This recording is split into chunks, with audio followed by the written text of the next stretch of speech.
So the idea of burnout is a really big deal, and the idea of an emotional relationship with the game is a big deal.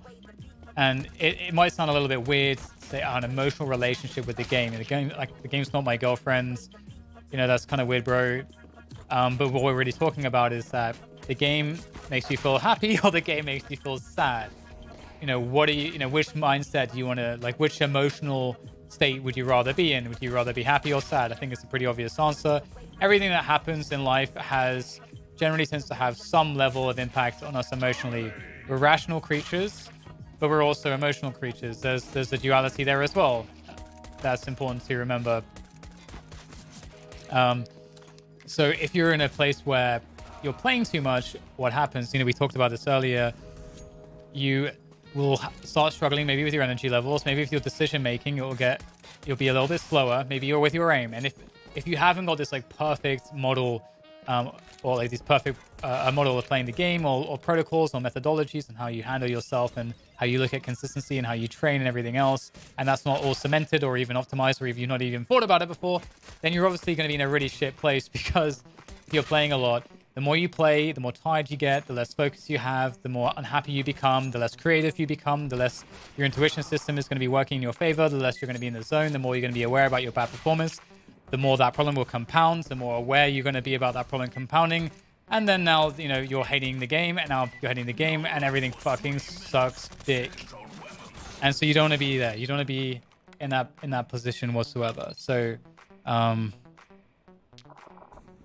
so that's why it's important to understand your emotional state, your mental state, and all the rest of it. And so taking breaks is extremely important. And taking breaks, you know, taking a break is like, it's like, you know, working out at the gym. We can't expect when energy is being used to create something, we cannot expect once we've depleted the energy that we're going to grow if we've just by continuing to train whilst depleted. You've got to understand how much gas you have in the tank and how to use that gas efficiently, and then you're going to be onto some real gains. And there's also a process in terms of, like, when it comes to learning, we can start talking about the physiology of the human body. And okay, we already understand. I mean, obviously, a lot of these things aren't understood extremely well in science, and I'm not a scientist, and I'm only vaguely aware of some of the literature that may be out there in some of these categories. But insofar as sleep is concerned, let's say, we know that sleep is responsible for the majority of our learning, specifically as well when it comes to technique. So when you're asleep, your brain, one of the things your brain is doing is it's busy learning. That's when all of your learning, well, not all of it, but the majority of your learning is really getting cemented. That's when it's really happening. And so you need to have good quality sleep. And specifically talking about the performance element, when it comes to technique work, if you guys have ever experienced like a week where you're just like, you feel like your aim is kind of shit, and then one day it's just good. What happens when you're asleep is that your brain just puts it on repetition at like fast forward, like 30 times fast forward, all of the technique work you were doing, and that's the kind of how you get that motor memory and everything else. So that's something that you have to respect. And, you know, how can you get better quality sleep? Well, there's a lot of different things going on there. There's a lot of different things, feedback mechanisms of ways that you make your body feel good, which will in turn feed into your psyche, your psychology, and make you happier. And when we're happier, we're more creative, and things flow better. And it's harder to it's harder to get tilted when you're happier. It's easier to stay focused. So you want to find ways to stay in that place of happiness. And so yeah, there's so many considerations in all of this, which is why I love nerding out about it, because I think it's an amazing that these things don't really get talked about too much. But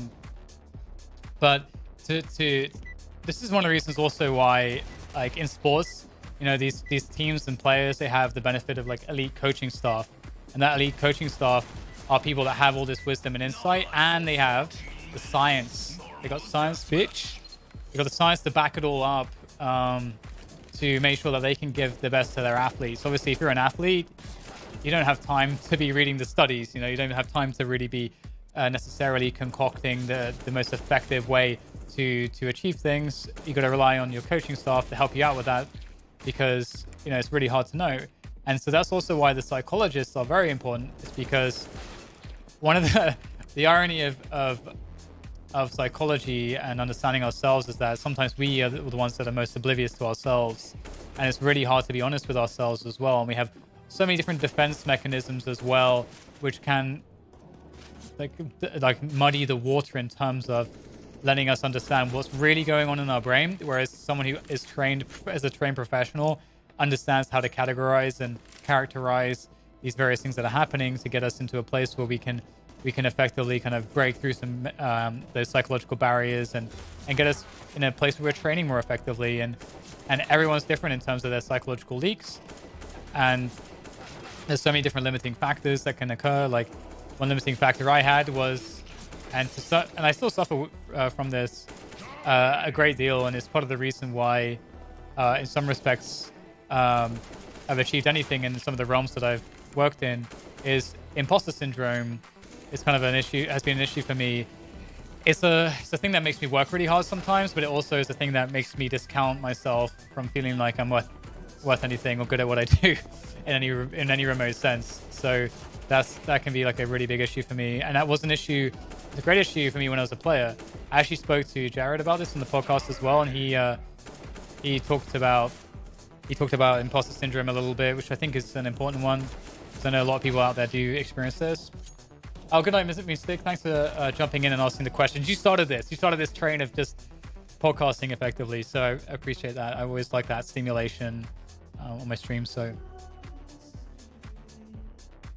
there's definitely a lot of good science out there on sleeping. I think one thing that, for educational purposes, is there is a guy called, oh god, he was on Joe Rogan. He was really good. He's more or less the leading expert in neuroscience on sleep.